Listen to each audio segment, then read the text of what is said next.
El salón privado del restaurante La Cúpula olía a poder y a dinero viejo, un aroma denso a cuero, madera de caoba y el perfume caro de 20 personas fingiendo comodidad.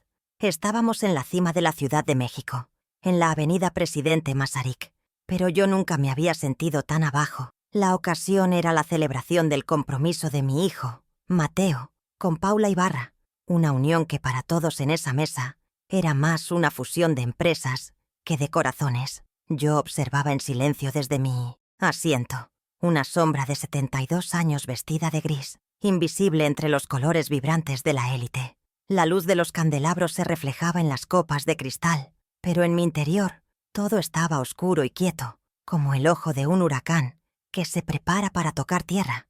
Mi hijo, Mateo, de 45 años, parecía un actor interpretando el papel de su vida. Reía, asentía, pero sus ojos buscaban constantemente la aprobación de un solo hombre, su suegro, Esteban Ibarra. Esteban, a sus 68 años, era el centro de gravedad de la habitación. Cada movimiento suyo, cada sorbo de vino, dictaba el ritmo de la conversación. En sus gemelos de oro macizo y en la esquina superior del menú de piel estaba grabado el mismo logo, Constructora Ibarra Herrera.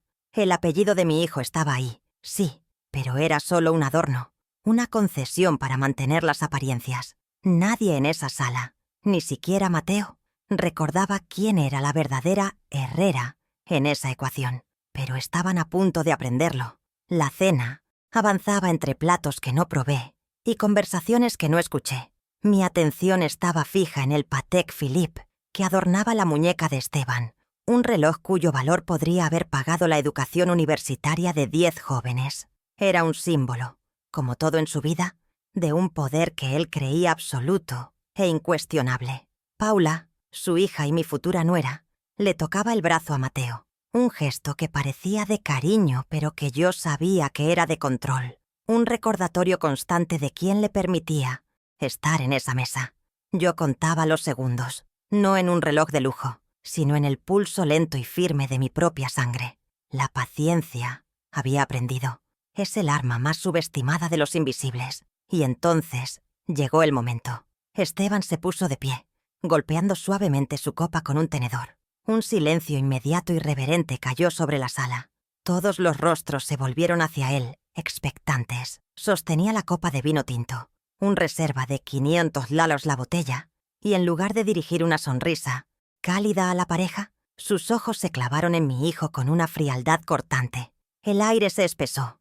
Yo no me moví, solo observé, memorizando cada detalle, cada microexpresión de desdén en su rostro. Sabía que no sería un brindis, sería una ejecución pública, y yo tendría un asiento en primera fila para presenciarla.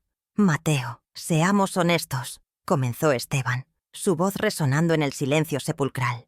No eres más que un empleado con suerte en una empresa que no te pertenece. Espero que al menos sepas obedecer para hacer feliz a mi hija. Las palabras cayeron sobre la mesa como trozos de hielo. Nadie se movió. Nadie respiró. Vi el color drenarse del rostro de mi hijo, su sonrisa congelada en una máscara de humillación. Paula le apretó el brazo, un gesto que no decía «estoy contigo», sino «no hagas una escena». El eco del vaso de Esteban al volver a la mesa fue el único sonido, un punto final brutal a la dignidad de mi hijo. Mi voz interna, sin embargo, estaba perfectamente calmada. No dije nada. No mostré emoción alguna. Solo registré el eco del vaso contra la madera y el silencio de mi hijo. Un silencio que era más pesado, más doloroso que el propio insulto. Los 20 invitados, todos ellos socios y familiares influyentes, encontraron de repente un interés fascinante en el patrón de sus platos. El abandono colectivo fue tan cruel como las palabras de Esteban. En ese instante, una certeza fría y cristalina se formó en mi mente. El sacrificio había terminado. El silencio se había roto. No con un grito, sino con el chasquido silencioso de una cerradura abriéndose en mi interior. La farsa terminó poco después. El viaje de regreso a mi casa en la Colonia del Valle fue un borrón de luces de la ciudad. Mateo no dijo una palabra. La humillación lo había dejado mudo, pero yo sabía que no era la primera vez. Era simplemente la más pública. Entendí que mi hijo no era una víctima inocente. Era un cómplice de su propia degradación, adicto al estilo de vida que los Ibarra le proporcionaban. Dejé que su silencio lo consumiera. Yo tenía trabajo que hacer. La venganza, a diferencia de la ira, no es una emoción caliente. Es un proyecto que se diseña con la cabeza fría y se ejecuta con precisión quirúrgica. ¿Creían que yo era solo una anciana inofensiva? Estaban a punto de descubrir el verdadero costo de subestimar a una madre. Esta historia no comenzó en ese lujoso restaurante. Comenzó mucho antes, en el año 2008, en la austera oficina de un notario. Recuerdo el olor a papel viejo y a tinta seca. Frente a mí, sobre una mesa de madera oscura, yacía el documento que cambiaría nuestras vidas. La hipoteca de mi casa familiar. La única herencia de mis padres, el lugar donde crecí, donde crié a Mateo. Sin dudarlo firmé, poniendo esa casa como garantía para un préstamo de $150,000. Ese dinero no era para mí. Fue el capital de riesgo que Mateo necesitaba desesperadamente para que Esteban Ibarra lo considerara digno de ser su socio minoritario. «Será nuestro secreto, mamá», me dijo Mateo ese día. Y yo le creí. Ese fue solo el primer ladrillo de un muro de sacrificios que construí durante 15 largos años. Desde 2009 hasta esta misma semana, me convertí en la contadora fantasma de Ibarra Herrera, sin un sueldo, sin un contrato, sin el más mínimo reconocimiento. Mi oficina era un sótano de 20 metros cuadrados que Mateo había adaptado en mi propia casa. Un espacio húmedo y con poca luz donde pasé miles de horas. Organizaba facturas, cuadraba balances y diseñaba estrategias fiscales que, gracias a mi pericia, le permitieron a la constructora evadir legalmente cientos de miles de dólares en impuestos. Ellos celebraban las ganancias en restaurantes de lujo.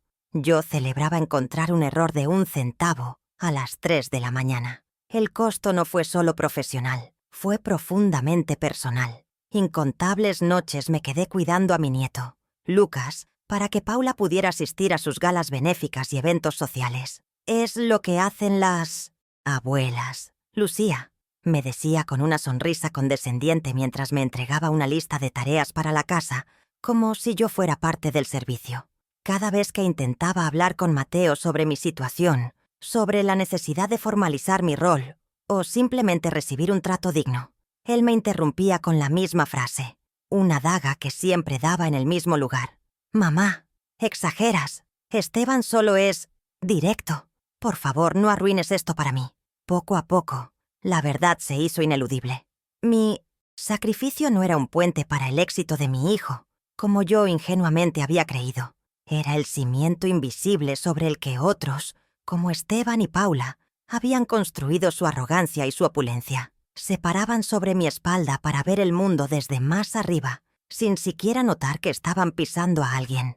La humillación de Mateo en esa cena no fue la causa de mi decisión. Fue simplemente la gota que derramó un vaso que llevaba 15 años llenándose. El plan de venganza no nació del odio, sino de un cálculo frío y matemático, como los balances que tanto tiempo había cuadrado. La deuda había vencido y había llegado la hora de cobrarla, con intereses. Al llegar a casa esa noche, el silencio era mi único compañero. Eran las 22:30. No me quité el abrigo.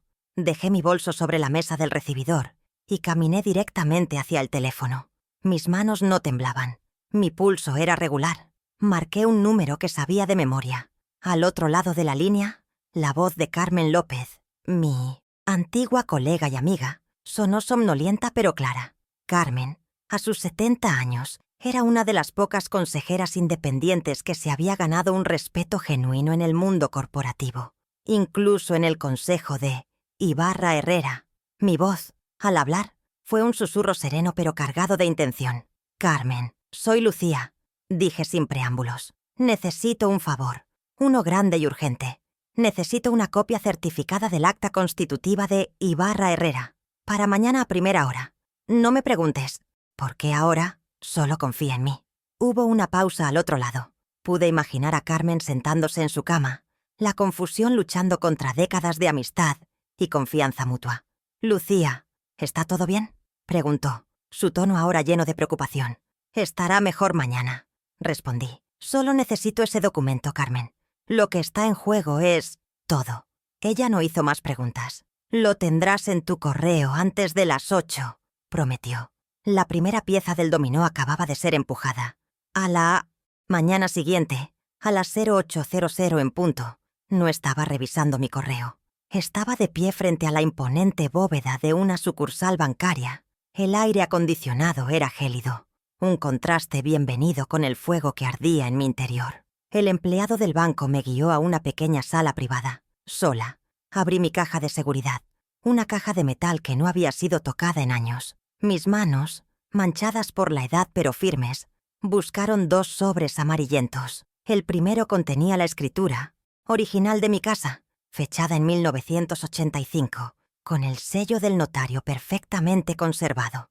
La prueba irrefutable de que la propiedad era 100% mía, antes de que el nombre Ibarra siquiera entrara en nuestras vidas. El segundo sobre era más grueso. Dentro, protegido por una funda de plástico, estaba el contrato de préstamo privado que Mateo había firmado en 2008, un documento notariado que yo misma redacté.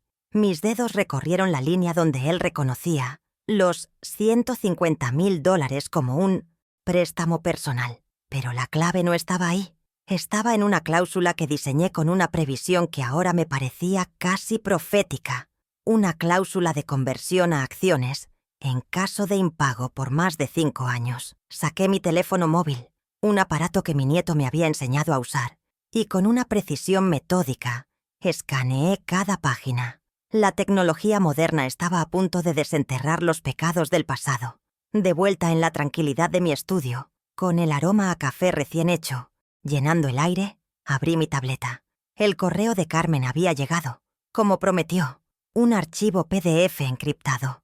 Introduje la contraseña y el acta constitutiva de la sociedad apareció en la pantalla. Mis ojos, entrenados por décadas de escrutar la letra pequeña, fueron directamente a la cláusula 7b. Aportaciones de capital no documentadas. Hice zoom. Allí estaba. La empresa se fundó con 2 socios, pero la aportación de capital de Mateo estaba ligada a un anexo que, como yo sospechaba, nunca se registró correctamente. Un vacío legal. Un error de arrogancia por parte de Esteban, que nunca imaginó que alguien se molestaría en leer tan a fondo. La ley está para quien la lee, susurré para mí misma. Y yo, durante 15 años, no había hecho otra cosa que leer. Con las 3 pruebas digitales organizadas en una carpeta en mi tableta, busqué una cuarta, una de naturaleza más personal. Fui a mi viejo archivador y saqué una delgada carpeta con la etiqueta «Personal». Dentro había una pila de 10 hojas de papel impresas hacía años desde la computadora familiar. Eran correos electrónicos de 2015. Una conversación entre Mateo y Paula. Sus palabras, resaltadas en un marcador amarillo ya desvaído, discutían cómo manejar a mamá para que no hiciera preguntas incómodas sobre las finanzas de la constructora. La traición tenía fecha, hora y remitente. No era una prueba legal, pero era la prueba moral que necesitaba para anclar mi resolución. Esto no era solo negocios, era personal. Eran las 09:30. El sol de la mañana entraba por la ventana, iluminando las motas de polvo que danzaban en el aire. Levanté el teléfono una vez más. Esta vez, no llamé a una amiga. Llamé directamente al licenciado Andrés Molina, el presidente del consejo directivo de la empresa. Un hombre de 65 años, conocido por ser recto, formal y ferozmente apegado a los estatutos. Su secretaria intentó desviarme, pero usé un tono que no admitía negativas. Cuando finalmente me lo pasó, mi voz fue la encarnación de la calma y la autoridad. «Licenciado Molina, habla Lucía Herrera», comencé. «Lo llamo porque tengo en mi poder documentos irrefutables que demuestran un fraude en la composición accionaria original de Ibarra Herrera, un fraude que afecta directamente al control que Esteban Ibarra cree tener». Hice una pausa, dejando que el peso de mis palabras se asentara. «Solicito, conforme a los estatutos, una reunión extraordinaria e inmediata del Consejo. Estaré en su oficina a las 11:00 Smiths. Punto para presentar las pruebas». No fue una petición, fue una convocatoria. El silencio al otro lado de la línea fue breve, pero elocuente. «Lo estaré esperando, señora Herrera», dijo finalmente. El juego había comenzado. A las 10:50, el taxi me dejó frente al imponente edificio corporativo en Santa Fe, un rascacielos de cristal y acero que se alzaba hacia el cielo como un monumento a la arrogancia de Esteban, un edificio construido, en parte, con el dinero de mi casa y los años de mi vida. Al entrar en el vestíbulo de mármol frío, vi a Carmen esperándome junto a la recepción. No nos abrazamos, no intercambiamos palabras nerviosas. Ella simplemente asintió, una mirada de profundo respeto en sus ojos. Me entregó una carpeta de cuero negro. Dentro había copias impresas y certificadas de todo. Juntas, en silencio, cruzamos el vestíbulo y nos dirigimos a los ascensores. Nuestra calma era nuestra arma más poderosa. El viaje en el ascensor fue silencioso. Un ascenso de 20 pisos hacia el campo de batalla. Me miré en el reflejo de las puertas de acero pulido. No vi a una anciana frágil. Vi a una estratega. Vi a una acreedora. Al llegar al piso ejecutivo, las puertas se abrieron a una recepción lujosa. La secretaria de Esteban nos miró con sorpresa, pero Carmen simplemente dijo: «Tenemos una reunión con el licenciado Molina y el consejo». No hubo objeción. Nos condujeron por un pasillo alfombrado hacia la sala de juntas. Mi corazón latía a un ritmo constante y poderoso. Cada paso era deliberado. Estaba a punto de entrar en la habitación donde se tomaban todas las decisiones, la habitación de la que siempre había sido excluida. La sala de juntas era exactamente como la había imaginado. Una larga mesa de caoba pulida que reflejaba las luces del techo, rodeada de sillas de cuero de respaldo alto. Las ventanas panorámicas ofrecían una vista impresionante de la ciudad. Sin dudarlo, caminé hacia la cabecera de la mesa, el lugar que siempre ocupaba Esteban Ibarra. Dejé la carpeta de cuero negro exactamente en el centro de la mesa y, con un movimiento lento y deliberado, me senté en su silla. Carmen se sentó a mi derecha. El licenciado Molina y otros 2 consejeros ya estaban presentes, sus rostros una mezcla de curiosidad y aprensión. La puerta se cerró detrás de mí. La primera fase de mi plan había concluido. Ahora, la segunda fase, la confrontación, estaba a punto de empezar. Los minutos se alargaron en un silencio tenso. El único sonido era el suave zumbido del aire acondicionado. El licenciado Molina carraspeó, a punto de hablar, pero la puerta de la sala se abrió de golpe. Era Mateo. Llegaba para su reunión semanal de proyectos, ajeno a la tormenta que estaba a punto de desatarse. Se detuvo en seco al verme sentada en la silla de su suegro. Su rostro pasó de la confianza a la confusión y luego al pánico en cuestión de segundos. «¿Mamá? ¿Qué haces aquí?», balbuceó, su mirada yendo de mí a los rostros sombríos de los consejeros. «No le...», respondí. Simplemente lo miré, dejando que el silencio le diera todas las respuestas que temía. Apenas un instante después, Esteban Ibarra entró en la sala, con su habitual aire de propietario del universo. Su sonrisa arrogante se desvaneció al instante al verme en su lugar. Su rostro se ensombreció. Sus cejas se juntaron en una expresión de furia contenida. «¿Lucía? ¿Qué significa esto?», espetó. Su voz era un gruñido bajo. Avanzó hacia la mesa como si fuera a sacarme físicamente de la silla. Pero el licenciado Molina se puso de pie, interponiéndose con una calma autoritaria. «Por favor, tome asiento, Esteban. Todos tomen asiento. La señora Herrera ha convocado esta reunión extraordinaria y tiene la palabra». Esteban se quedó paralizado, incrédulo. La idea de que yo, Lucía, pudiera convocar algo, y mucho menos a su propio consejo, era tan ajena a su realidad que por un momento pareció un cortocircuito en su cerebro. Con una mirada fulminante, se sentó en la silla más cercana. Una silla de subordinado. Mateo, pálido como un fantasma, se deslizó en otra silla, lo más lejos posible de mí. Todos los ojos estaban fijos en mí.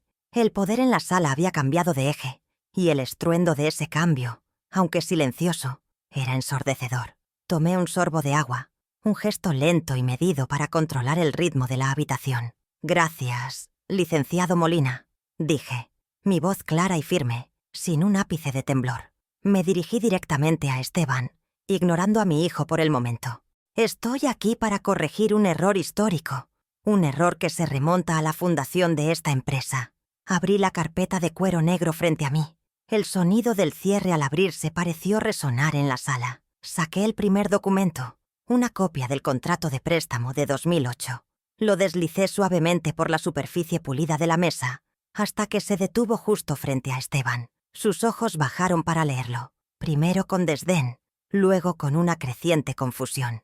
«Anoche, en un restaurante muy caro», continué, mi voz teñida de una fría ironía.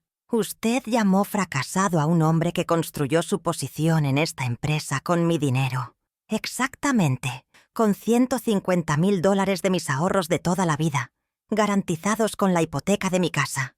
Levanté la mirada y la clavé en la suya. Según la cláusula 4.c de ese contrato que tiene frente a usted, ese préstamo, al no haber sido jamás devuelto, se convirtió automáticamente en el 25% de las acciones de mi hijo hace exactamente 10 años. Un hecho que convenientemente olvidaron registrar. Un murmullo recorrió la sala. Esteban levantó la vista del papel, su rostro ahora una máscara de furia e incredulidad. «Esto es absurdo. Es un documento privado entre ella y Mateo. No tiene validez corporativa», gritó golpeando la mesa.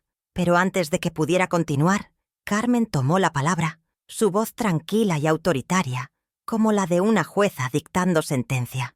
Ella deslizó un segundo documento sobre la mesa, el acta constitutiva. «Me temo que se equivoca, Esteban», dijo Carmen, señalando un párrafo resaltado. «Según el acta constitutiva, ese 25% de las acciones de Mateo, sumado a un vacío legal en la cláusula 7.b, sobre la aportación de capital inicial no documentada, le otorga a la fuente original de dichos fondos, es decir, a la señora Herrera, el control de voto preferente sobre ese paquete accionario». Carmen hizo una pausa dramática, mirando a cada miembro del consejo. «Usted, Esteban, posee el 49% de los votos ordinarios. Lucía, a través de las acciones de su hijo, y esta cláusula, ahora controla el 51% del poder decisorio de esta compañía». El silencio que siguió fue absoluto, pesado, como el aire antes de una tormenta eléctrica. Esteban Ibarra se quedó sin palabras, su boca ligeramente abierta, su arrogancia desmoronándose en tiempo real. Por primera vez en su vida, alguien a quien consideraba inferior, una simple anciana, lo había superado en su propio juego, usando las mismas reglas que él había creado y despreciado. Su imperio no estaba siendo atacado desde fuera, estaba siendo reclamado desde dentro, desde sus propios cimientos podridos. La mirada que me dirigió ya no era de desprecio, sino de un odio puro y desnudo. En ese momento, Mateo, en un patético y tardío intento de lealtad, se levantó. «Mamá, por favor, podemos hablar de esto en privado. No tienes que hacer esto». Su voz era un ruego desesperado. No por mí, no por la justicia, sino por su propio y cómodo estilo de vida que veía desvanecerse. Lo detuve, no con una palabra, sino con una sola mirada. Una mirada que contenía 15 años de noches en vela, de humillaciones silenciosas, de promesas rotas. «Tu silencio en esa cena fue más ruidoso que su insulto, Mateo», le dije en voz baja, pero cada palabra fue como una bofetada. Entonces saqué la última prueba de mi carpeta, la pila de correos electrónicos impresos. No se los di a Esteban. Los deslicé lentamente sobre la mesa hasta que quedaron frente a mi hijo. «Y aquí», dije, mi voz ahora desprovista de toda emoción, «está la prueba de que tú lo sabías todo. Sabías del préstamo, sabías de la cláusula y sabías del desprecio de tu suegro. Y aquí está la prueba de que decidiste activamente callar, de que conspiraste con tu prometida para manejarme y proteger tu comodidad». Mateo miró los papeles, sus propias palabras resaltadas en amarillo, acusándolo desde el pasado. Se derrumbó en su silla, finalmente vencido. Con la batalla ganada y el poder consolidado, llegó el momento de las consecuencias. Me puse de pie, sintiendo el peso de la silla de Esteban detrás de mí, ahora legítimamente mía. Miré al licenciado Molina. «Como primera moción bajo mi nueva autoridad de voto mayoritario», declaré, «propongo que el Consejo inicie una auditoría forense completa a la gestión del señor Ibarra y que suspenda todos sus poderes ejecutivos con efecto inmediato. Molina asintió solemnemente. Dada la evidencia presentada, el Consejo vota a favor. Esteban, a partir de este momento, está usted suspendido de sus funciones. La primera consecuencia, la jurídica, acababa de caer. Luego mi mirada se posó en los otros consejeros, hombres y mujeres que habían sido testigos silenciosos del despotismo de Esteban durante años. Mi segunda directiva es de carácter financiero, anuncié, mi tono volviéndose aún más glacial. A partir de este instante, quedan canceladas todas las tarjetas de crédito corporativas asignadas a la familia Ibarra, incluyendo las de su esposa y su hija Paula. Asimismo, se cancela el contrato de leasing del Mercedes-Benz que la empresa paga para la señora Paula. Se acabó el presupuesto de representación. Pude ver el pánico en los ojos de Esteban. Le había quitado su poder y ahora le estaba quitando sus símbolos de estatus. Finalmente me volví hacia mi hijo. Mateo no levantaba la vista de los correos electrónicos. Su rostro era una ruina. La última consecuencia era para él. Era la más necesaria. Y en mí, cuanto a ti, Mateo, dije, y mi voz, por primera vez, tuvo un matiz de dolor, pero no de debilidad.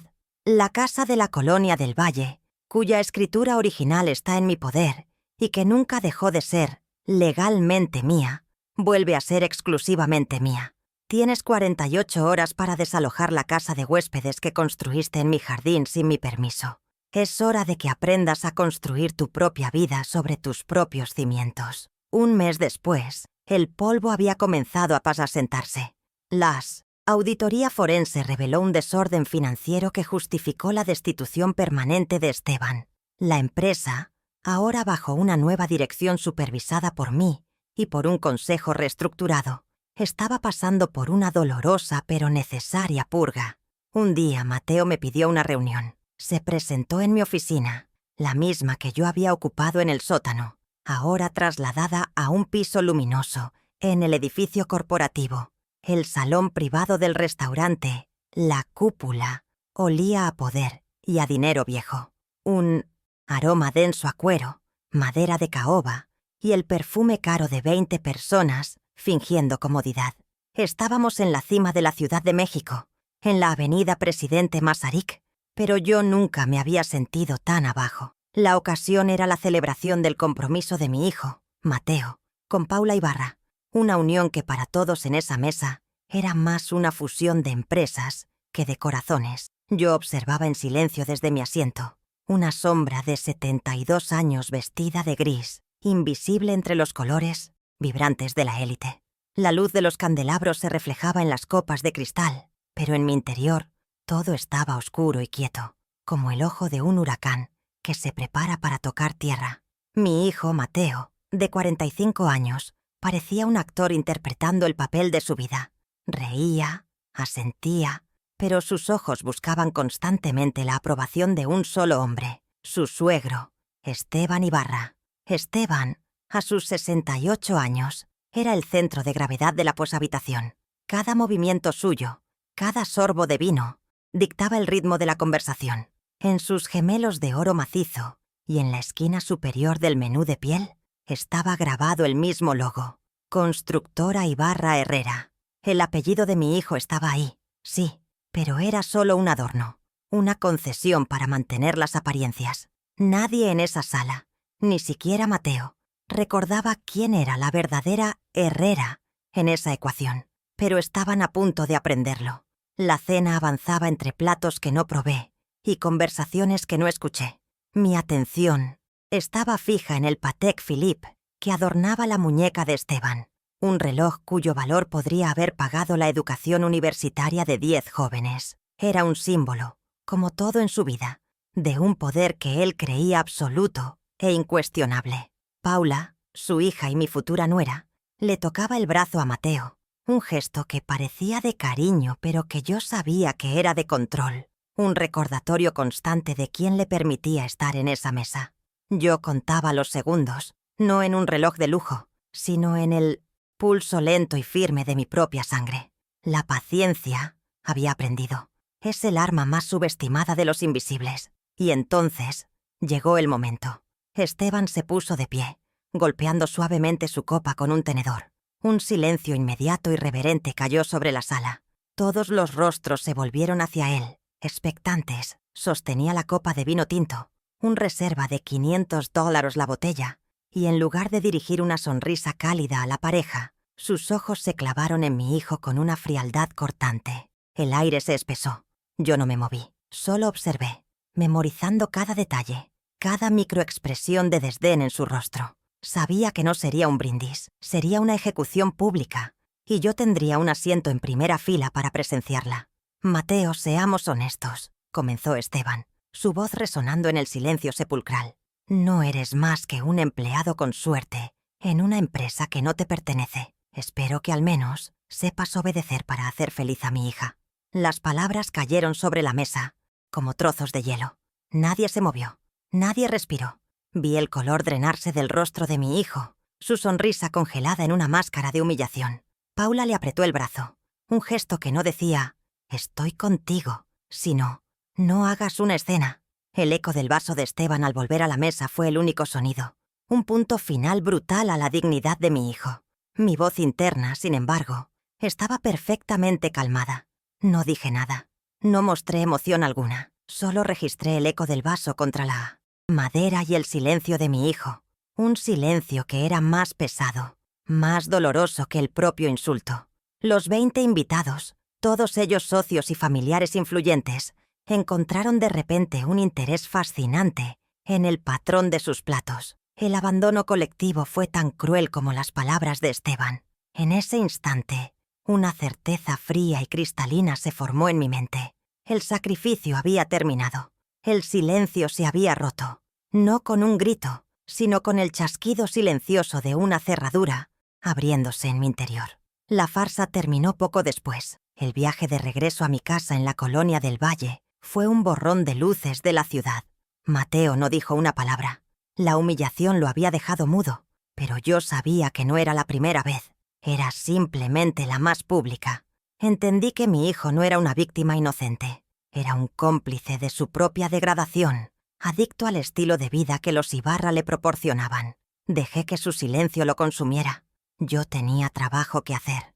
La venganza, a diferencia de la ira, no es una emoción caliente. Es un proyecto que se diseña con la cabeza fría y se ejecuta con precisión quirúrgica. ¿Creían que yo era solo una anciana inofensiva? Estaban a punto de descubrir el verdadero costo de subestimar a una madre. Esta historia no comenzó en ese lujoso restaurante. Comenzó mucho antes, en el año 2008, en la austera oficina de un notario. Recuerdo el olor a papel viejo y a tinta seca. Frente a mí, sobre una mesa de madera oscura, yacía el documento que cambiaría nuestras vidas, la hipoteca de mi casa familiar, la única herencia de mis padres, el lugar donde crecí, donde crié a Mateo. Sin dudarlo, firmé, poniendo esa casa como garantía para un préstamo de $150,000. Ese dinero no era para mí. Fue el capital de riesgo que Mateo necesitaba desesperadamente para que Esteban Ibarra lo considerara digno de ser su socio minoritario. «Será nuestro secreto, mamá», me dijo Mateo ese día, sus ojos de 30 años brillando con una ambición que yo confundí con un sueño. Y yo, por supuesto, le creí. Aquella firma no fue solo un trazo de tinta, fue la cesión de mi seguridad, de los muros que contenían cada recuerdo de mi vida. La casa de la calle Amores, en la colonia del Valle, con sus 250 metros cuadrados de historia, se convirtió en una simple cifra en un contrato. Mateo me aseguró que era una formalidad, que en menos de 2 años el préstamo estaría saldado y la escritura volvería a estar libre de gravámenes. Pero los años pasaron y el tema nunca se volvió a mencionar. Mi casa, mi único patrimonio tangible, se convirtió en el cimiento silencioso sobre el que se edificó el primer piso del imperio Ibarra Herrera, un cimiento que todos, especialmente mi hijo, decidieron olvidar que existía. ¿Cómo se puede construir un futuro sobre el pasado borrado de tu propia madre? Ese fue solo el primer ladrillo de un muro de sacrificios que construí durante 15 largos años. Desde 2009 hasta esta misma semana, me convertí en la contadora fantasma de Ibarra Herrera, sin un sueldo, sin un contrato, sin el más mínimo reconocimiento. Mi oficina era un sótano de 20 metros cuadrados que Mateo había adaptado en mi propia casa, un espacio húmedo y con poca luz, donde pasé miles de horas. Organizaba facturas, cuadraba balances y diseñaba estrategias fiscales que, gracias a mi pericia, le permitieron a la constructora evadir legalmente cientos de miles de dólares en impuestos. Ellos celebraban las ganancias en 1900 restaurantes de lujo.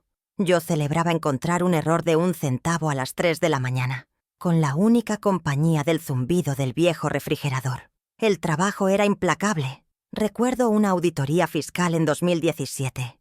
Durante 3 semanas seguidas, trabajé en turnos de 18 horas diarias. Mi mundo se redujo a los números en la pantalla de la computadora, al sabor del café recalentado y al dolor punzante en mi espalda. Gracias a mi esfuerzo, la empresa evitó una multa de casi $200,000. La recompensa de Mateo fue un apresurado «Lo logramos, mamá», por teléfono, mientras de fondo escuchaba las risas y el tintineo de copas en una fiesta en su casa de las Lomas, una fiesta a la que, por supuesto, no fui invitada. Yo era la maquinaria en el sótano, útil y eficiente, pero invisible, diseñada para funcionar en la oscuridad y no para ser vista a la luz del día. El costo no fue solo profesional, fue profundamente personal. Incontables noches me quedé cuidando a mi nieto, Lucas, para que Paula pudiera asistir a sus galas benéficas y eventos sociales. «Es lo que hacen las abuelas, Lucía», me decía con una sonrisa condescendiente, mientras me entregaba una lista de tareas para la casa, como si yo fuera parte del servicio. Recuerdo una noche en particular, el 10º aniversario de la constructora. Mientras ellos brindaban en el club de industriales, yo estaba en casa, lidiando con la fiebre de 39 grados de Lucas, cambiando compresas frías y cantándole canciones de cuna hasta el amanecer. A la mañana siguiente ni siquiera preguntaron cómo había pasado la noche. Simplemente lo recogieron para llevarlo a la escuela. Cada vez que intentaba hablar con Mateo sobre mi situación, sobre la necesidad de formalizar mi rol o simplemente recibir un trato digno, él me interrumpía con la misma frase, una daga que siempre daba en el mismo lugar. «Mamá, exageras. Esteban solo es directo. Por favor, no arruines esto para mí». Su petición no era que tuviera paciencia, era que desapareciera, que aceptara mi rol de fantasma. Me pedía que no arruinara su oportunidad, una oportunidad construida con mi dinero, mi tiempo y mi salud. La cobardía de mi hijo era un veneno lento, uno que me había acostumbrado a tragar en silencio, creyendo que era el precio del amor maternal. Pero todo amor tiene un límite, y el mío estaba a punto de ser trazado con la tinta indeleble de la ley. Mi vida se convirtió en un apéndice de la suya. En 2019, cancelé un viaje a Oaxaca con 2 de mis amigas de toda la vida, un viaje que habíamos planeado por más de 1 año, porque Paula decidió a último momento que necesitaban hacer una remodelación en su casa y no querían que Lucas estuviera cerca del polvo y los obreros durante 2 semanas. «Será solo esta vez, mamá. Te lo compensaremos», dijo Mateo. La compensación nunca llegó. Vi las fotos de mis amigas sonriendo junto al árbol del tule y sentí un vacío profundo, la dolorosa conciencia de que mi vida, mis deseos y mis amistades habían sido relegados a un segundo plano, siempre sacrificables en el altar de su comodidad. Incluso los pequeños detalles eran un recordatorio constante de mi posición. Paula solía dejarme sobres con dinero para los gastos de Lucas, siempre billetes de baja denominación, como si me estuviera pagando un salario mínimo por hora.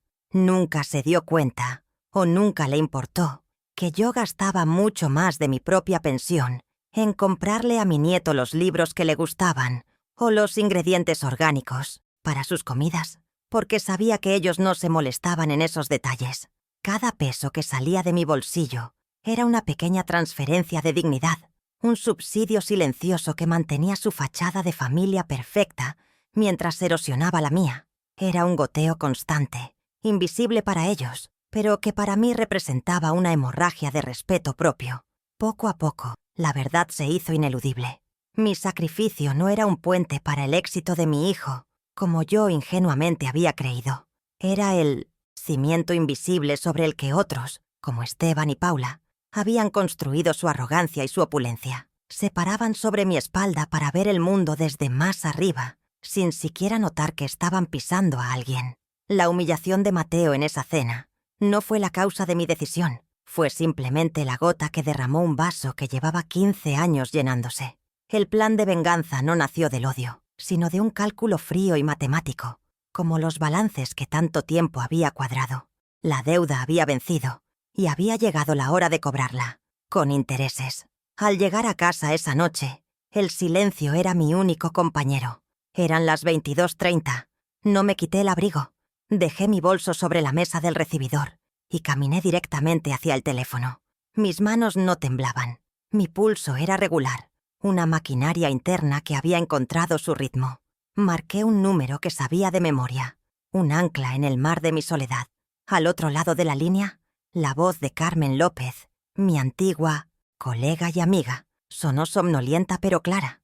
Carmen, a sus 70 años, era una de las pocas consejeras independientes que se había ganado un respeto genuino en el mundo corporativo, incluso en el consejo de Ibarra Herrera. Mi voz, al hablar, fue un susurro sereno pero cargado de una intención de acero. «Carmen, soy Lucía», dije sin preámbulos. «Necesito un favor, uno grande y urgente. Necesito una copia certificada del acta constitutiva de Ibarra Herrera, para mañana a primera hora. No me preguntes por qué ahora, solo confía en mí». Hubo una pausa al otro lado. Pude imaginar a Carmen sentándose en su cama, la confusión luchando contra décadas de amistad y confianza mutua. Su lealtad era la primera piedra que necesitaba colocar. «Lucía, ¿está todo bien?», preguntó, su tono ahora lleno de una genuina preocupación. «Estará mejor mañana», respondí, mi voz sin un atisbo de duda. «Solo necesito ese documento, Carmen. Lo que está en juego es todo». Ella no hizo más preguntas. «Lo tendrás en tu correo antes de las 8», prometió. La primera pieza del dominó acababa de ser empujada. A la mañana siguiente, a las 08:00 en punto, no estaba revisando mi correo. Estaba de pie frente a la imponente bóveda de una sucursal bancaria en la avenida Insurgentes. El aire acondicionado era gélido, un contraste bienvenido con el fuego metódico que ardía en mi interior. El empleado del banco me guió a una pequeña sala privada, su respeto una formalidad que pronto exigiría en otros ámbitos. Sola, abrí mi caja de seguridad, una caja de metal que no había sido tocada en 5 años. Mis manos, manchadas por la edad pero firmes, buscaron 2 sobres amarillentos. El primero contenía la escritura original de mi casa, fechada en 1985, con el sello del notario perfectamente conservado.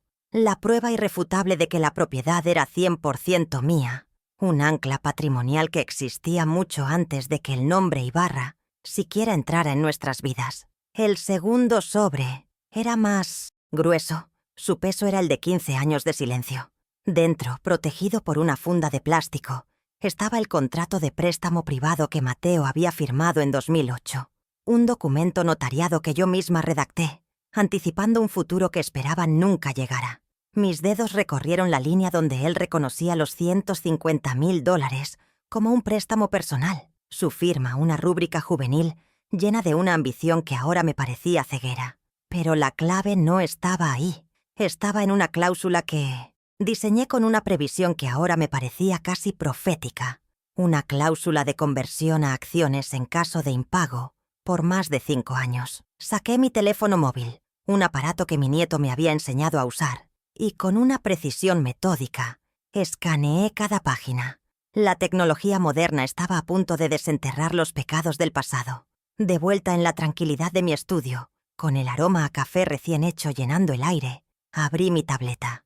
El correo de Carmen había llegado, como prometió. Un archivo PDF encriptado con el asunto confidencial. Introduje la contraseña, una combinación de fechas importantes que solo nosotras dos conocíamos, y el acta constitutiva de la sociedad apareció en la pantalla. Mis ojos, entrenados por décadas de escrutar la letra pequeña, fueron directamente a la cláusula 7.b. Aportaciones de capital no documentadas. Hice zoom en el texto. Mi respiración contenida. Allí estaba, más claro que el agua. Un error de arrogancia. Un descuido nacido de la certeza de que nadie se molestaría en leer tan a fondo. Pero yo no era nadie. Yo era la contadora fantasma. La cláusula revelaba una negligencia monumental. La empresa se fundó con 2 socios, sí, pero la aportación de capital de Mateo, esos $150,000 que venían de mi casa, estaba ligada a un anexo que, como yo sospechaba, nunca se registró correctamente ante el registro público. Era un vacío legal, un agujero en la armadura de Esteban. Este error significaba que la fuente original de esos fondos tenía derechos preferentes sobre el poder de voto de ese paquete accionario. No era un simple préstamo. Era la llave de la sala del trono. La ley está para quien la lee, susurré para mí misma, sintiendo una oleada de poder frío y lúcido. Y yo, durante 15 años, no había hecho otra cosa que leer entre líneas, esperando mi momento. Con las 3 pruebas digitales organizadas en una carpeta en mi tableta, busqué una cuarta, una de naturaleza más personal y dolorosa. Fui a mi viejo archivador de metal, el que guardaba los recuerdos de una vida de trabajo, y saqué una delgada carpeta con la etiqueta «Personal». Dentro había una pila de 10 hojas de papel, impresas hacía años desde la computadora familiar. Eran correos electrónicos del año 2015, una conversación entre Mateo y Paula. Sus palabras, resaltadas en un marcador amarillo ya desvaído por el tiempo, discutían cómo manejar a mamá para que no hiciera preguntas incómodas sobre las finanzas de la constructora. La traición tenía fecha, hora y remitente. Era la prueba de su complicidad consciente. Este último legajo no era una prueba legal para el consejo, sino la armadura moral que necesitaba para enfrentar a mi propio hijo. Era la evidencia que me recordaría, si llegaba a dudar, que mi acción no era una venganza contra un extraño, sino una corrección necesaria para un hijo que había perdido el rumbo, seducido por el brillo del dinero fácil y el estatus prestado. Al releer sus palabras, no sentí ira, sino una profunda y triste resolución. Esto no era solo por negocios. Era para enseñarle a Mateo que hay deudas que no se pagan con dinero, sino con la moneda mucho más valiosa del respeto y la lealtad. Una lección que estaba a punto de comenzar y que sería muy costosa para él. Eran las 09:30. El sol de la mañana entraba por la ventana, iluminando las motas de polvo que danzaban en el aire como pequeños secretos revelados. Levanté el teléfono una vez más. Esta vez no llamé a una amiga. Llamé directamente al licenciado Andrés Molina, el presidente del consejo directivo de la empresa. Un hombre de 65 años, conocido por ser recto, formal y ferozmente apegado a los estatutos. Un pilar de integridad en un mundo de conveniencias. Su secretaria intentó desviarme con evasivas, pero usé un tono que no admitía negativas, una autoridad que había mantenido guardada por demasiado tiempo. Cuando finalmente me lo pasó, mi voz fue la encarnación de la calma y el poder. «Licenciado Molina, habla. Lucía Herrera», comencé, mi voz clara y sin inflexiones. «Lo llamo porque tengo en mi poder documentos irrefutables que demuestran un fraude en la composición accionaria original de Ibarra Herrera. Un fraude que afecta directamente al control que Esteban Ibarra cree tener sobre esta compañía». Hice una pausa calculada, dejando que el peso de mis palabras se asentara en el silencio, al otro lado de la línea. «Solicito, conforme a los estatutos, una reunión extraordinaria e inmediata del Consejo. Estaré en su oficina a las 11:00 en punto para presentar las pruebas». No fue una petición, fue una convocatoria. El silencio de Molina fue breve pero elocuente, el sonido de un hombre recto procesando una verdad incómoda. «La estaré esperando, señora Herrera», dijo finalmente. El juego había comenzado. A las 10:50, el taxi me dejó frente al imponente edificio corporativo en Santa Fe, un rascacielos de cristal y acero que se alzaba hacia el cielo como un monumento a la arrogancia de Esteban. Un edificio construido en parte con el dinero de mi casa y los años de mi vida. Al entrar en el vestíbulo de mármol frío, vi a Carmen esperándome junto a la recepción. No nos abrazamos. No intercambiamos palabras nerviosas. Ella simplemente asintió, una mirada de profundo respeto en sus ojos. Me entregó una carpeta de cuero negro. Dentro había copias impresas y certificadas de todo. Cada página un clavo en el ataúd del Imperio Ibarra. Juntas, en silencio, cruzamos el vestíbulo y nos dirigimos a los ascensores. Nuestra calma era nuestra arma más poderosa, un escudo invisible contra la tormenta que estábamos a punto de desatar. El viaje en el ascensor fue silencioso, un ascenso de 20 pisos hacia el campo de batalla. Me miré en el reflejo de las puertas de acero pulido. No vi a una anciana frágil, vi a una estratega, vi a una acreedora, vi a la verdadera dueña de la historia que estaba a punto de reescribirse. Al llegar al piso ejecutivo, las puertas se abrieron a una recepción lujosa, diseñada para intimidar a los visitantes. La secretaria de Esteban nos miró con sorpresa, sus dedos suspendidos sobre el teclado. Pero Carmen simplemente dijo, con una voz que no dejaba lugar a la objeción: «Tenemos una reunión con el licenciado Molina y el consejo». No hubo objeción. Nos condujeron por un pasillo alfombrado hacia la sala de juntas, el corazón del poder. Cada paso era deliberado, cada respiración controlada. Estaba a punto de entrar en la habitación de la que siempre había sido excluida. La sala de juntas era exactamente como la había imaginado. Una larga mesa de caoba pulida que reflejaba las luces del techo, rodeada de sillas de cuero de respaldo alto.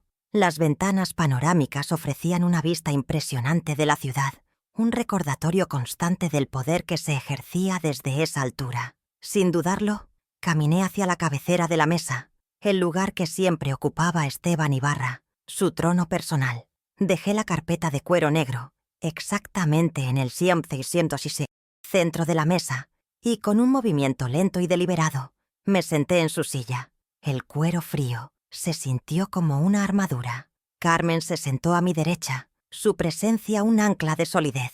El licenciado Molina y otros 2 consejeros ya estaban presentes, sus rostros una mezcla de curiosidad y aprensión. La puerta se cerró detrás de mí. La primera fase de mi plan había concluido. Ahora, la segunda fase, la confrontación, estaba a punto de empezar. Los minutos se alargaron en un silencio tenso, cargado de anticipación. El único sonido era el suave zumbido del aire acondicionado, un murmullo indiferente a la guerra que se avecinaba.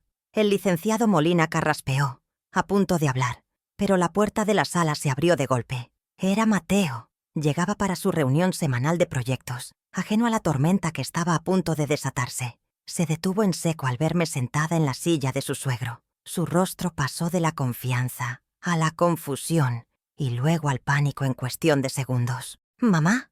¿Qué haces aquí?», balbuceó, su mirada yendo de mí a los rostros sombríos de los consejeros. No le respondí, simplemente lo miré, dejando que el silencio le diera todas las respuestas que temía. Su desconcierto era la primera grieta en su mundo de apariencias. Apenas un instante después, Esteban Ibarra entró en la sala, con su habitual aire de propietario del universo. Su sonrisa arrogante se desvaneció al instante al verme en su lugar. Su rostro se ensombreció. Sus cejas se juntaron en una expresión de furia contenida.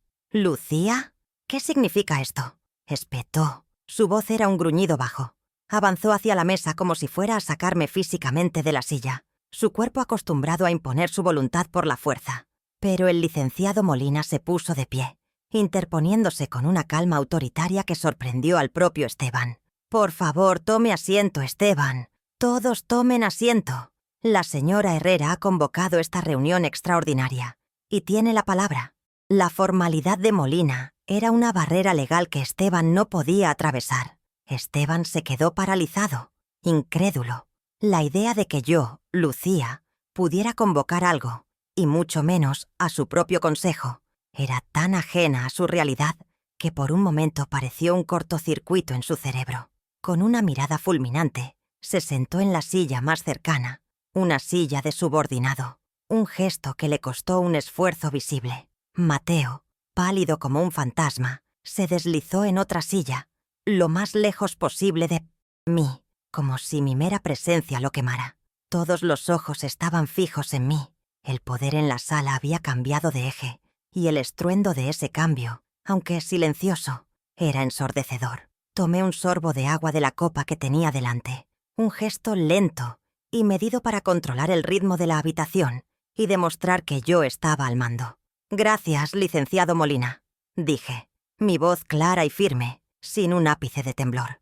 Me dirigí directamente a Esteban, ignorando a mi hijo por el momento. «Estoy aquí para corregir un error histórico, un error que se remonta a la fundación de esta empresa hace 15 años». Abrí la carpeta de cuero negro frente a mí.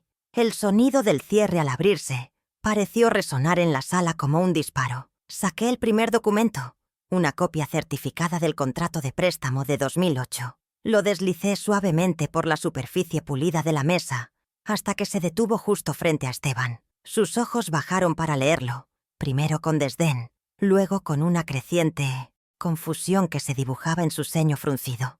La trampa estaba puesta. «Anoche, en un restaurante muy caro», continué, mi voz teñida de una fría ironía que solo él podía entender. «Usted llamó fracasado a un hombre que construyó su posición en esta empresa con mi dinero. Exactamente, con $150,000 de mis ahorros de toda la vida, garantizados con la hipoteca de mi casa». Levanté la mirada y la clavé en la suya, sin pestañear. «Según la cláusula 4.c de ese contrato que tiene frente a usted, un contrato debidamente notariado, ese préstamo, al no haber sido jamás devuelto, se convirtió automáticamente en el 25% de las acciones de mi hijo hace exactamente 10 años, un hecho que convenientemente olvidaron registrar en los libros de la sociedad». La primera bomba había sido lanzada. Un murmullo de sorpresa recorrió la sala. Los otros consejeros se inclinaron hacia adelante, tratando de ver el documento. Esteban levantó la vista del papel, su rostro, ahora una máscara de furia incredulidad. «Esto es absurdo. Es un documento privado entre ella y Mateo. No tiene ninguna validez corporativa», gritó, golpeando la mesa con la palma de la mano. Pero antes de que pudiera continuar, Carmen tomó la palabra, su voz tranquila y autoritaria, como la de una jueza dictando sentencia. Ella deslizó un segundo documento sobre la mesa, el acta constitutiva de la sociedad. «Me temo que se equivoca, Esteban», dijo Carmen, señalando un párrafo resaltado con un marcador amarillo. Su intervención validaba mi reclamo, transformándolo de un asunto familiar a una crisis corporativa. Según el acta constitutiva, ese 25% de las acciones de Mateo, sumado a un vacío legal en la cláusula 7.e sobre la aportación de capital inicial no documentada, le otorga a la fuente original de dichos fondos, es decir, a la señora Herrera, el control de voto preferente sobre ese paquete accionario. Carmen hizo una pausa dramática, mirando a cada miembro del consejo para asegurarse de que entendían la magnitud de la revelación. «Usted, Esteban, posee el 49% de los votos ordinarios. Lucía, a través de las acciones de su hijo y esta cláusula, ahora controla el 51% del poder decisorio de esta compañía». El silencio que siguió fue absoluto, pesado, como el aire antes de una tormenta eléctrica. El rey había sido destronado, y ni siquiera se había dado cuenta de que estaba en guerra.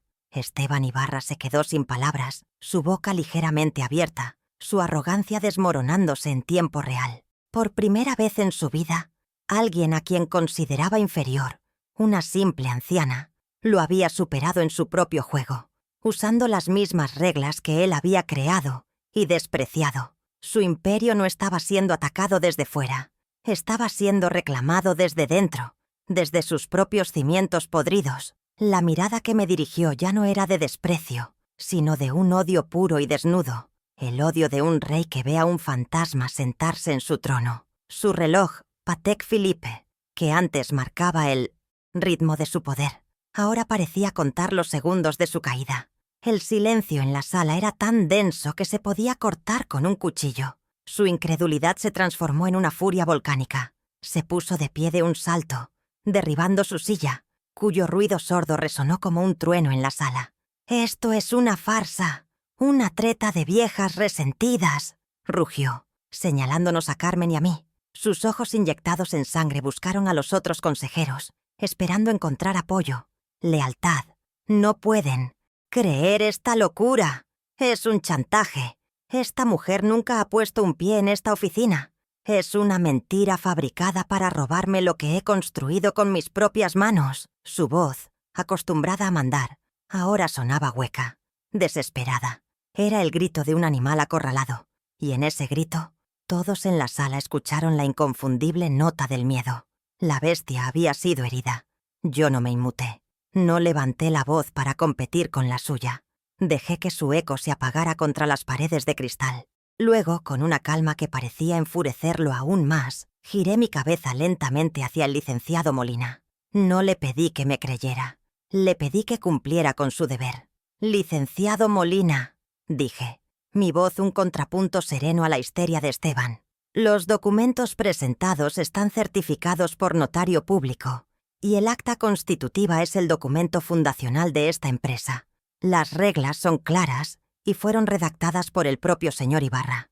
Le pregunto, como presidente de este consejo, ¿procede el reconocimiento de mi mayoría accionaria?» Mi pregunta no era un desafío, era una formalidad, un jaque mate legal. El licenciado Molina, un hombre cuya carrera se había construido sobre la base de la imparcialidad y el procedimiento, se ajustó las gafas, tomó la carpeta de cuero con una lentitud exasperante para Esteban. Sus ojos expertos recorrieron las cláusulas, la firma de Mateo, el anexo faltante en el acta. El silencio regresó, pero esta vez era un silencio de deliberación. Cada segundo que pasaba era una palada de tierra sobre el poder de Esteban. Molina no miró a nadie, solo miró los papeles, la única verdad que importaba en esa sala. Finalmente, levantó la vista, no hacia mí, ni hacia Esteban, sino hacia el centro de la mesa, como si se dirigiera a la propia empresa. «Los documentos son, en efecto, legalmente vinculantes», declaró, su voz resonante y final. «El contrato de préstamo privado, al ser notariado, tiene plena validez, y la cláusula 7.b del acta constitutiva, por su ambigüedad y la falta del anexo correspondiente, permite la interpretación que la consejera López ha expuesto». Hizo una pausa, y luego me miró directamente, por primera vez, con un nuevo tipo de respeto. «Señora Herrera, hasta que una corte dictamine lo contrario, este consejo debe reconocer su posición como la accionista con el poder de voto mayoritario. Usted tiene el control. La pequeña victoria estaba asegurada. La dinámica de poder se había invertido. No por la fuerza, sino por la ley». Desesperado, Esteban giró sobre sus talones y se encaró con la única persona que creía poder doblegar. «Mateo», ladró, su voz llena de veneno y desprecio. «Diles algo. Inútil. Dile a todo el mundo que tu madre miente. Niega ese maldito préstamo. Diles que es una anciana senil que inventa historias. Habla». Toda la presión, toda la furia del magnate caído se concentró en mi hijo. Era su última carta. La lealtad filial, o más bien, la cobardía filial, que tan bien le había funcionado durante años. Todos los ojos se volvieron hacia Mateo, esperando que eligiera un bando en una guerra que él mismo había ayudado a crear. Pero Mateo ya no tenía nada que decir. Se quedó inmóvil, con la mirada fija en la veta de la madera de la mesa, como si en ella pudiera encontrar un lugar donde esconderse. Su rostro estaba pálido, sus manos temblaban ligeramente sobre sus rodillas. No levantó la vista, no me miró a mí, no miró al hombre que lo había humillado y al que tanto había anhelado complacer. Su silencio fue su respuesta. Un silencio aplastante, una confesión pública que resonó más fuerte que cualquier grito de Esteban. En ese momento, mi hijo dejó de ser un cómplice y se convirtió en lo que realmente era, una consecuencia, la ruina de su propia debilidad. Aproveché ese silencio, tomándolo como la capitulación que era.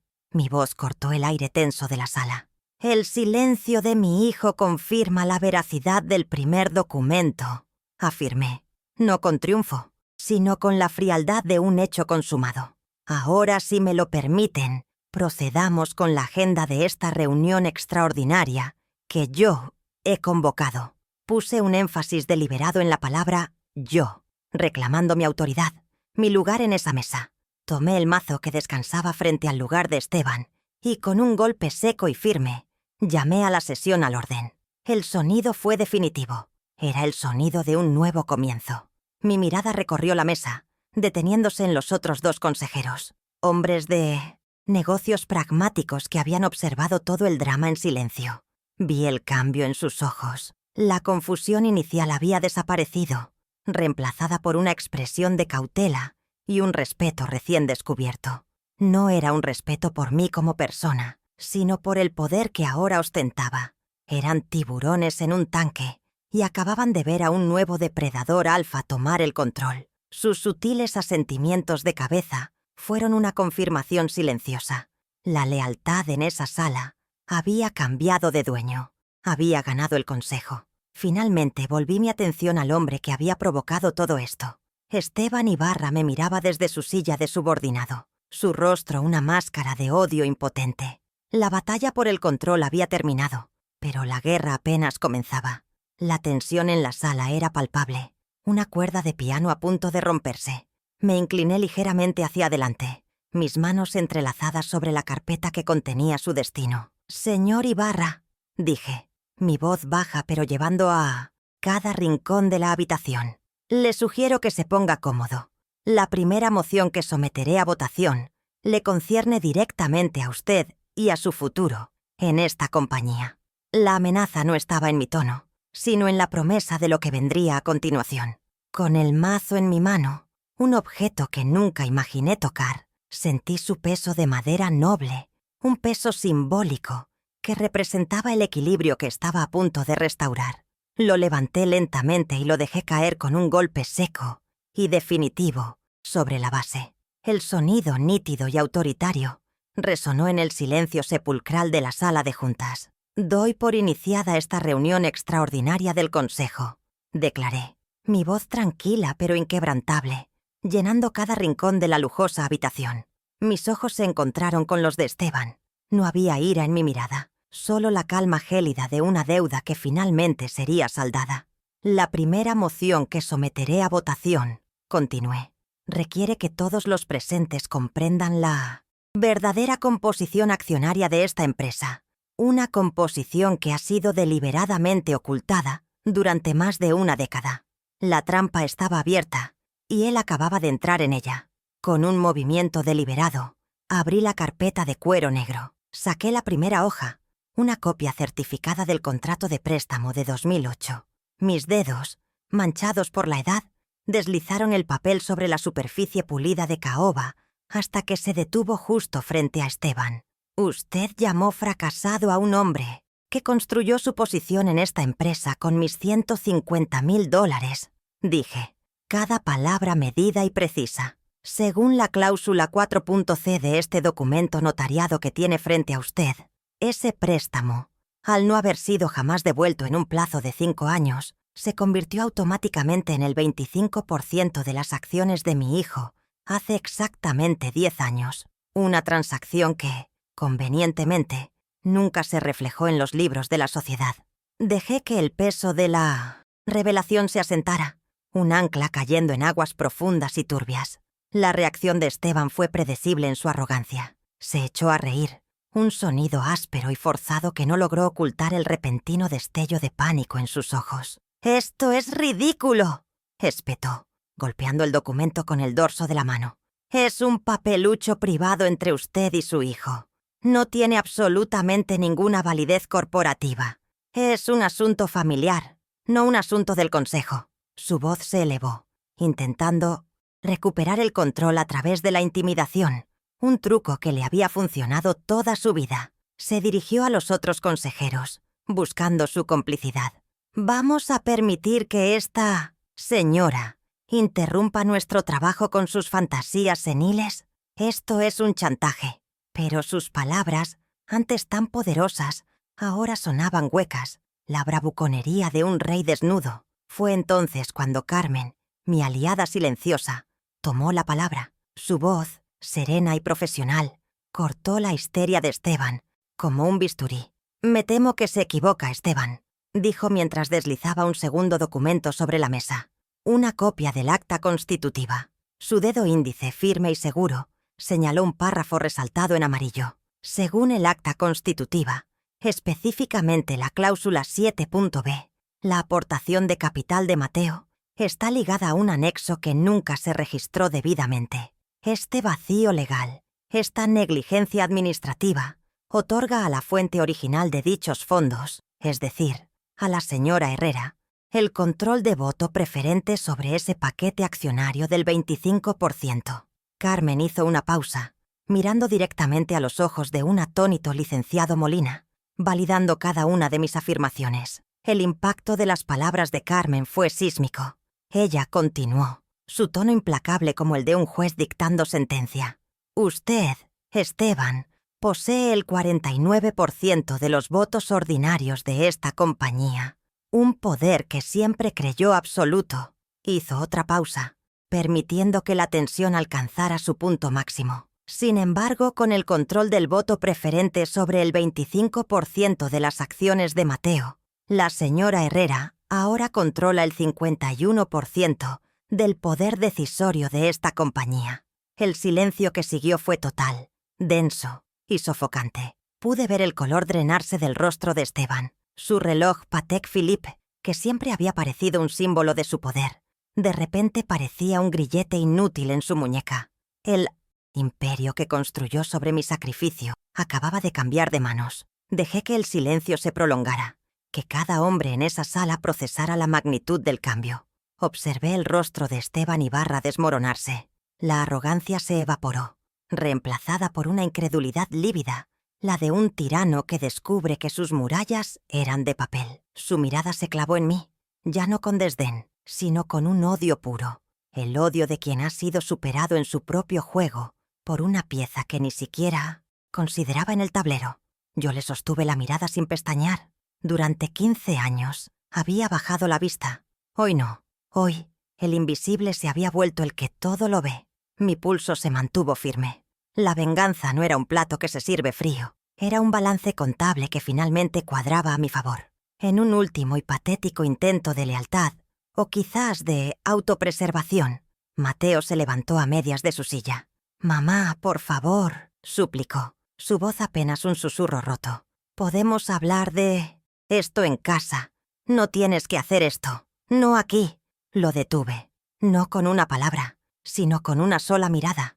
Una mirada que contenía 15 años de noches en vela, de humillaciones silenciosas, de promesas rotas y del eco ensordecedor de su propio silencio en aquella cena.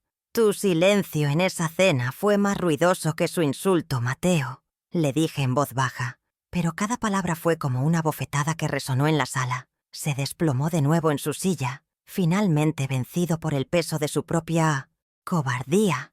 Entonces, saqué la última prueba de mi carpeta, la pila de correos electrónicos impresos, sus bordes ligeramente amarillentos por el tiempo. No se los di a Esteban, pues su juicio ya estaba dictado. Los deslicé lentamente sobre la mesa hasta que quedaron frente a mi hijo. «Y aquí», dije, mi voz ahora desprovista de toda emoción, «está la prueba de que tú lo sabías todo. Sabías del préstamo, sabías de la cláusula y sabías del desprecio de tu suegro». Sus ojos se abrieron con horror al reconocer sus propias palabras, resaltadas en un marcador desvaído. «Y aquí está la prueba de que decidiste activamente callar, de que conspiraste con tu prometida para manejarme y proteger tu comodidad». Mateo miró los papeles, su rostro una ruina. La traición tenía fecha, hora y remitente. Con la batalla ganada y el poder consolidado, llegó el momento de ejecutar las consecuencias. Me puse de pie, sintiendo el peso de la silla de Esteban detrás de mí, ahora legítimamente mía. Miré al licenciado Molina, cuya expresión era de sombría aceptación. «Como primera moción bajo mi nueva autoridad de voto mayoritario», declaré, mi voz resonando con una nueva autoridad, «propongo que el Consejo inicie una auditoría forense completa a la gestión del señor Ibarra y que suspenda todos sus poderes ejecutivos, con efecto inmediato». Molina asintió solemnemente, sin dudarlo. Dada la evidencia presentada y la clara violación de los estatutos, el Consejo vota unánimemente a favor. Esteban, a partir de este momento, está usted suspendido de todas sus funciones. La primera consecuencia, la jurídica, Acababa de caer como una guillotina. Luego, mi mirada se posó en los otros consejeros, hombres y mujeres que habían sido testigos silenciosos del despotismo de Esteban durante años. «Mi segunda directiva es de carácter financiero», anuncié, mi tono volviéndose aún más glacial y preciso. «A partir de este instante, quedan canceladas todas las tarjetas de crédito corporativas asignadas a la familia Ibarra, incluyendo las de su esposa, y, por supuesto, las de su hija Paula». Pude ver un espasmo de dolor cruzar el rostro de Esteban. Continué sin piedad. Asimismo, se cancela el contrato de leasing del Mercedes-Benz que la empresa paga para la señora Paula. Se acabó el presupuesto de representación. A partir de hoy, los lujos de la familia Ibarra ya no serán subsidiados por esta compañía. Le había quitado su poder y ahora le estaba quitando sus símbolos. Finalmente, me volví hacia mi hijo. Mateo no levantaba la vista de los correos electrónicos. Su rostro era un lienzo de vergüenza y arrepentimiento tardío. La última consecuencia era para él. Era la más necesaria. Y para mí, la más dolorosa de dictar. «Y en cuanto a ti, Mateo», dije, y mi voz, por primera vez, tuvo un matiz de dolor, pero no de debilidad. «La casa de la Colonia del Valle, cuya escritura original está en mi poder y que nunca dejó de ser legalmente mía, vuelve a ser exclusivamente mía». Hice una pausa, asegurándome de que entendiera la finalidad de mis palabras. «Tienes 48 horas para desalojar la casa de huéspedes que construiste en mi jardín sin mi permiso. Es hora de que aprendas a construir tu propia vida sobre tus propios cimientos». El silencio que llenó la sala después de mi última directiva fue diferente. Ya no era un silencio tenso, sino el silencio pesado y definitivo de un final. Esteban Ibarra estaba petrificado en su silla, un monarca depuesto en su propia corte. Su rostro una máscara de furia impotente. Mateo sollozaba en silencio, sus hombros sacudidos por un dolor que finalmente era suyo y de nadie más. Los consejeros, por su parte, evitaban mirarlos a ambos, sus rostros ahora vueltos hacia mí con una mezcla de temor y un respeto innegable. Había desmantelado un imperio en menos de una hora. No con gritos ni amenazas, sino con documentos, hechos y la fría lógica de la contabilidad. Miré por la ventana panorámica la ciudad que se extendía a mis pies. Por primera vez, no me sentía abajo. Estaba exactamente donde debía estar. Un mes después, el aire en las oficinas corporativas de Herrera y Asociados, el nuevo nombre, aprobado en mi primera junta, se sentía como una bocanada de aire fresco. Era diferente. La auditoría forense había desenterrado un pantano de irregularidades y gastos suntuosos bajo la gestión de Esteban, justificando su destitución permanente y sin compensación. El miedo que él había cultivado como herramienta de gestión había sido reemplazado por una atmósfera de respeto y una productividad enfocada. Ya no era la contadora fantasma, era la presidenta del consejo. No ocupé la ostentosa oficina de Esteban en la esquina del edificio. Elegí una más pequeña, con una vista clara al parque. Un recordatorio constante de que el crecimiento real necesita luz y espacio para respirar. No solo una vista imponente desde las alturas. Mateo me pidió una reunión. Se presentó en mi nueva oficina a las 9 en punto.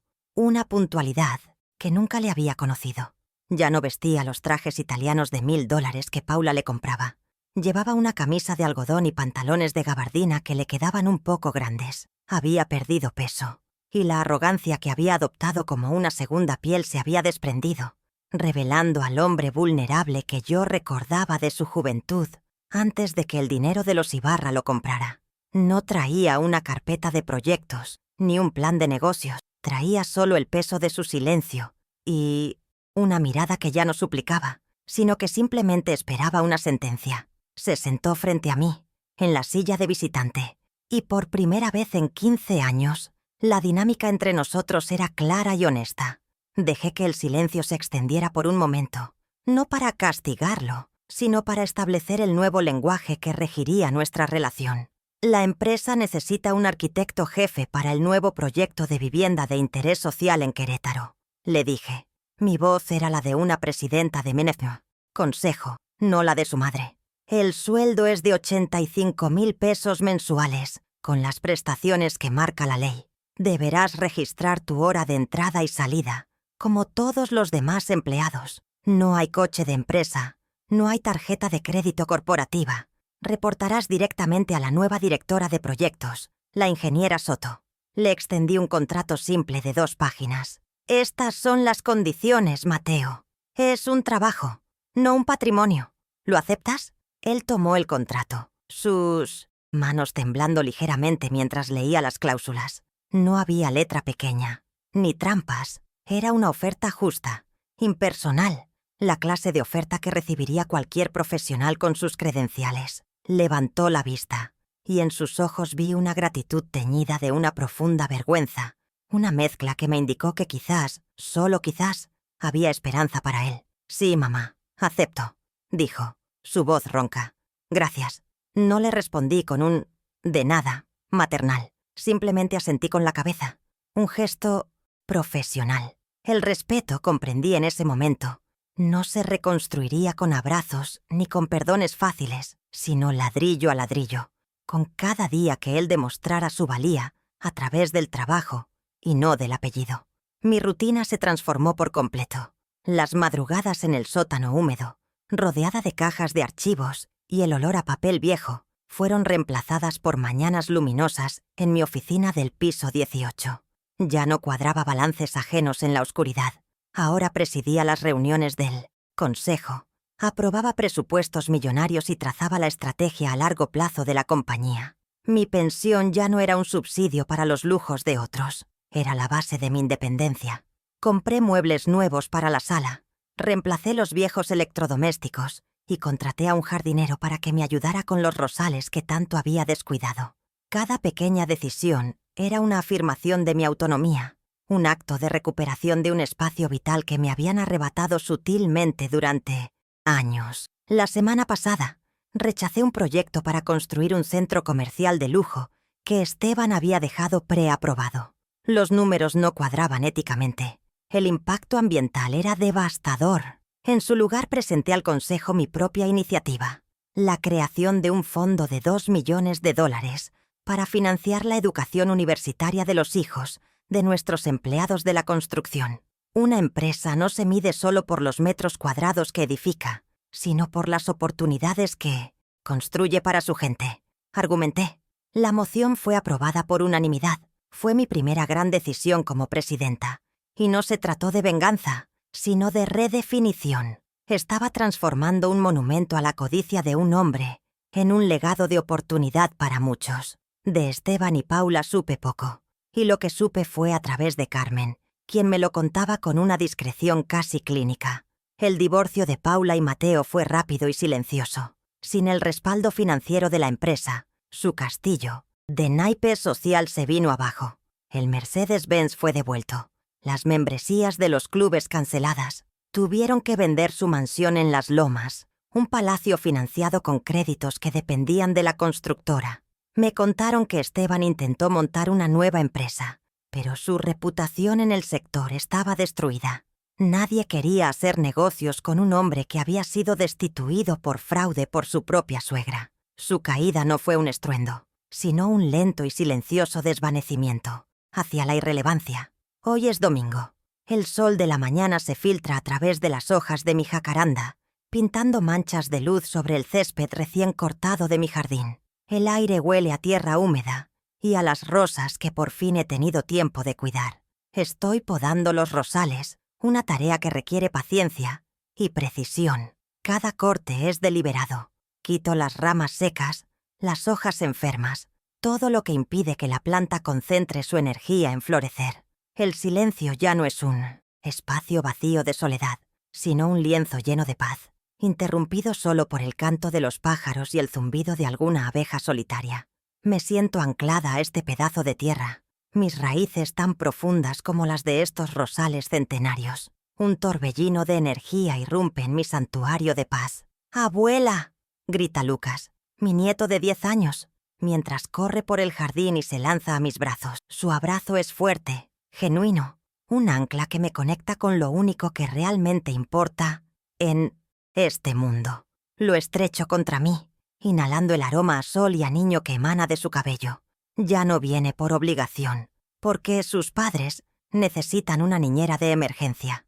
Viene porque quiere estar aquí. Pasa los fines de semana conmigo, en la casa de huéspedes que ahora está vacía y que hemos convertido en su cuarto de juegos. Su risa es la música que ha reemplazado el zumbido constante de la calculadora en mi cabeza. Después de regar las macetas juntos, me ve con las tijeras de podar en la mano. ¿Qué haces, abue? Su curiosidad es una puerta abierta que siempre estoy dispuesta a cruzar. Me arrodillo a su lado, a la altura de sus ojos. Estoy ayudando a las rosas a ser más fuertes. Le explico. Le muestro una rama con una rosa ya marchita, sus pétalos marrones y caídos. ¿Ves esta flor? Ya dio lo mejor de sí. Si la dejamos aquí, le sigue robando la fuerza a la planta. Le entrego unas tijeras pequeñas, de punta redonda, que guardo para él. Ahora, con cuidado, corta justo aquí, debajo de la flor muerta. Así, la planta puede usar toda su energía para crear una nueva, más hermosa. Sus pequeñas manos, guiadas por las mías, hacen el corte preciso. El tallo seco cae al suelo. Lucas mira la planta, luego a mí, sus ojos brillantes de una comprensión repentina. ¿Así que a veces hay que cortar algo viejo para que crezca algo mejor? Pregunta, con una sabiduría que va mucho más allá de sus 10 años. Le sonrío y le revuelvo el pelo. Exactamente, mi niño. Es la lección más importante del jardín y de la vida. Nos quedamos allí, los dos juntos, cuidando de las flores, un simple acto que se sentía como la culminación de todo. Estaba podando mi pasado para cultivar su futuro. No había mayor victoria, ni mayor paz, que ese momento de simple y profunda conexión. Mientras el sol se eleva, observo a mi nieto intentar podar otra rama seca por sí mismo, con una concentración feroz. Pienso en los 15 años que pasé en el sótano, creyendo que mi valor se medía en hojas de cálculo y sacrificios silenciosos, en la cantidad de mí misma que podía entregar hasta desaparecer. Creí que el amor significaba dar sin límites, sin esperar nada a cambio, incluso a costa de mi propia dignidad. Pero el jardín me enseñó una verdad más profunda. El verdadero cuidado no es un dar infinito, sino un dar sabio y deliberado. Por años, creí que mi valor estaba en cuánto podía dar. Descubrí que el verdadero poder reside en saber cuándo y a quién dejar de darlo todo.